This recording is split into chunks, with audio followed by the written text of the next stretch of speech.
આજરોજ સરસિયા ગામ ખાતે સરસિયા ગામના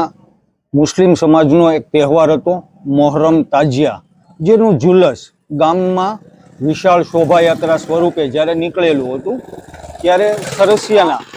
હિન્દુ સમાજના નવયુવાનો દ્વારા ખૂબ ખૂબ કોમી એકતા અને સરાહની કામગીરી કરવામાં આવેલી છે। આ ઝુલસની અંદર, આ શોભાયાત્રામાં જેટલા પણ મુસ્લિમ સમાજના બિરાદરો હાજર હતા તાજિયાના ઝુલસમાં, તેઓના માટે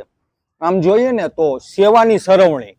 એટલે કે આઈસ્ક્રીમનો એક પ્રોગ્રામ રાખેલો હતો અને સહુ કોઈ મહિલાઓ હોય, બાળકો હોય, યુવાનો હોય, વડીલો હોય, આ બધાને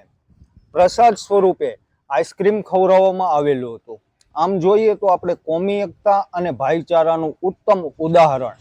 સરસિયા ગામે જ્યારે પૂરું પાડેલું છે, ત્યારે સરસિયા ગામના સર્વ સમાજના આમ જોઈએ તો હિન્દુ સમાજના તમામ ભાઈઓ તેમજ મુસ્લિમ સમાજના તમામ ભાઈઓને પણ આપણે ખૂબ ખૂબ મુબારકબાદી આપીએ કે આવું સરસ મજાનું ઉત્તમ ઉદાહરણ જે દેશની અંદર કોમી એકતા અને ભાઈચારાનું એક ઉદાહરણ છે, આ ઉદાહરણ પૂરું પાડનાર સરસિયા ગામના તમામ નવયુવાનો, તેઓને ખૂબ ખૂબ શુભકામનાઓ આપણે પાઠવીએ છીએ।